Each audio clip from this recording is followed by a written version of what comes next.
self-hypnosis really works. I'm a strong believer. Hello, today we are going to talk about how to build confidence, or more importantly, how to build self-confidence. This was hugely inspired by a conversation that I have with my group of friends the other day, where I observed a very confident individual talking to another very low self-confidence individual, and it's just really interesting to see how the conversation flows.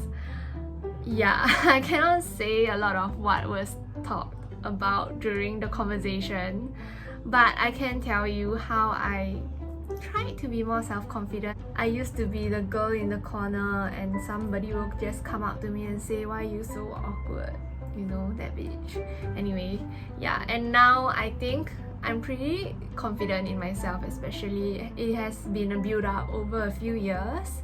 So yeah, I hope this video will be helpful for some of you, and hopefully my video will be less of a theory-based and more like a first-hand experience of how to be more confident inside out. How this is gonna go is I'm gonna tell you how I personally do inner to outer, so more of how you build your self-confidence and how you can portray yourself to seem confident and what you can do to be more confident about yourself. First of all, what is confidence? I feel like every time I do a thought post about it, I need to first get the definition right at the beginning. That is the feeling or belief that one can have faith in or rely on someone or something. Also, the telling of private matters or secrets with mutual trust. You can easily tell when someone has a high or low self-confidence. And I would say that when you have lower self-confidence, somehow, somewhat, people tend to like you a little lesser or respect you a little lesser than people who obviously seem like they really know their shit and got their shit together. Like, you know. First of all, you need to know yourself. It sounds very, very simple, but you will be surprised at how many people who are not self-aware enough of their strengths and their weaknesses. It can come off as like interview question, and you should be very, very aware of what you're good at and what you're bad at. There is also a misconception that if you are confident, it means you're good at everything. No, that is not true. Even if you are not good at a particular thing, you can also be still confident about yourself. It's really how you portray yourself that makes other people think you are confident of yourself and how you feel about yourself. So know yourself, do a SWOT analysis whatsoever, I don't really care, but basically you can even ask yourself like really simple question. What are my hobbies? What do I do during my own free time? Who do I like to spend time with? What kind of friends do I attract? Describe yourself in 3 adjectives. What is one thing that you are afraid of? What is one thing that you are most confident in? What is one thing that without you, it will be different? It may be hard to answer at first, but the more you ask yourself these questions, the more you are to be prepared answering these questions when people ask you, and the more you seem more confident about yourself. I also strongly believe in the fake it till you make it theory. Strong believer of that. I am a product of fake it till you make it, and now I've made it, I believe. Now let's move on to the next pointer that I'm going to talk about, which is how do you be more confident, or how do you be more self-confident? If you are not very good with speeches, what you can do, which is what I used to do, is really to feel myself for what I have to present or what I have to prepare the next day, and I really just rewatch the video. It might be very uncomfortable at first, let me just tell you, but it will be so worth it.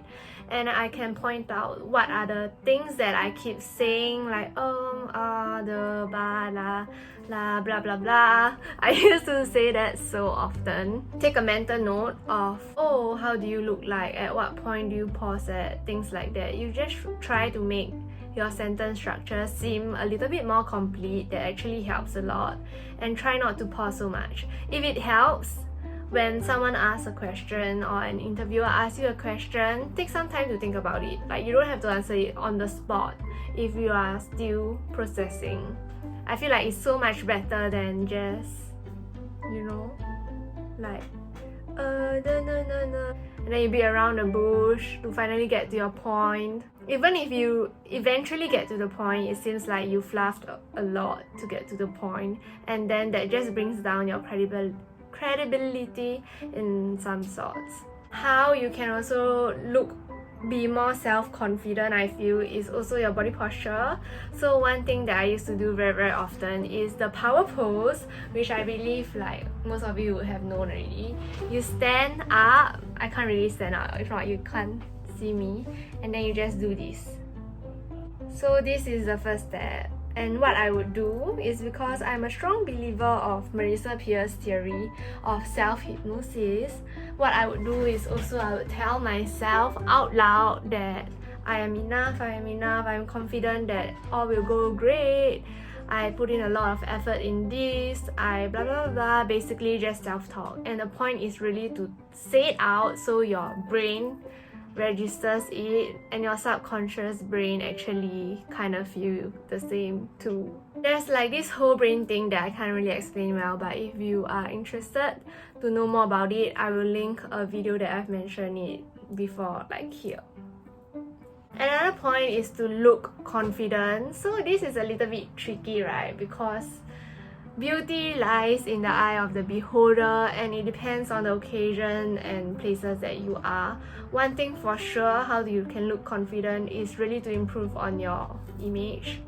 As reluctant as I would like to point it out, research has shown that your image actually plays a part in your likability by your peers.